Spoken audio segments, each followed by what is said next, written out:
Hi, everyone.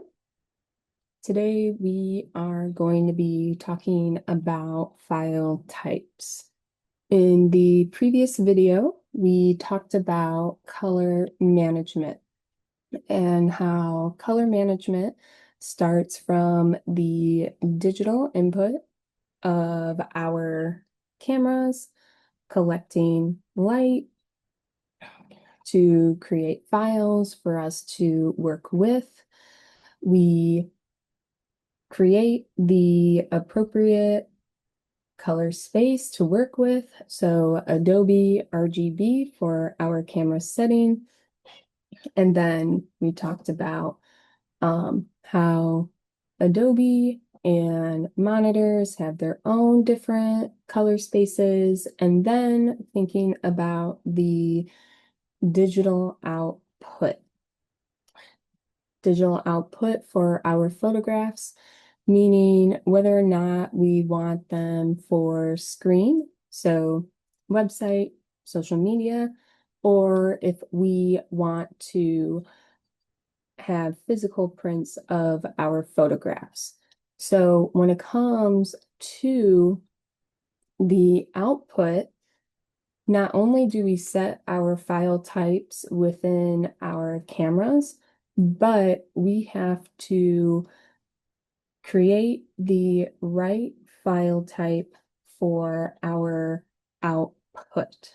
So this is where we see kind of the transition of why color management is important and what each setting is appropriate for. So what I mean by digital file formats or digital file types, we are going to be dealing with three basic ones. We are going to be dealing with JPEGs, which is what we are shooting with right now. We are going to be dealing with TIFFs, and then we are going to be working with raw files. Each format has a unique method for translating the resolution, sharpness, value, and color of a digital image. Each has its uses, advantages, and limitations. To get predictable results, we need to understand the various file formats and quality settings for our outputs. So we have two general camps as far as our file formats, and we have this idea of compression. So when we talk about the camps of our file formats, we either have lossless or lossy. Digital cameras, when we set ours to JPEG, we saw a variety of different file formats that we could use. And depending upon what file format you decide to work with, you can either work with large files, which can take up a lot of space on your memory card, or you can work with smaller files where you can save space on your memory card. When it comes to these two types, lossless and lossy, our lossless indicates a file's ability to recover all of the original data when the file is uncompressed. So lossless files are uncompressed files, and they hold more information for us to work with. So talking about all of the colors and our exposure that we captured with our cameras.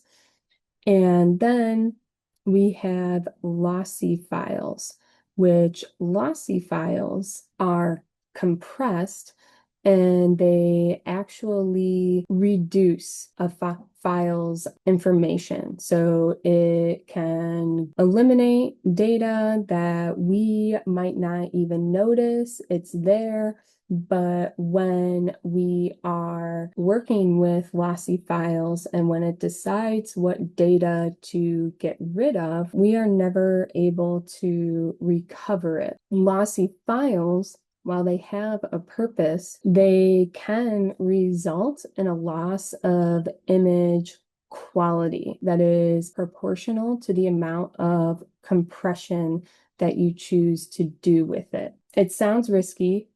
You might wonder why even bother working with lossy files, but they are smaller and they are easier to work with as far as where you are deciding to show your content. This is just a small little table about what happens between lossy and lossless files. So when we talk about image reconstruction, lossy files, the quality is degraded versus lossless files, where the quality remains the same with the original image. Here, because the quality is remaining the same, lossless files are actually really big and they take up a lot of space on our memory card and then also on our computers, whether it be on your actual hard drive of your computer or an external hard drive. Also thinking about if you use your Google Drive accounts, if you are storing lossless files on there, they eat up a lot of space. That's our one feature. Our second feature, talking about compression size rate, lossy files have a very high compression, up to about 50% of the original data file. So ton of information that we are losing that we have, depending upon when you choose to use a lossy file, we can not have a lot of control over it. Whereas with a lossless file, it's a 2-to-1 ratio. The most would ever be a 3-to-1 ratio. Again, maintaining that quality. And when we talk about the actual compression with lossless files, we're talking about, in our particular instance with Lightroom, how we are going to be exporting them.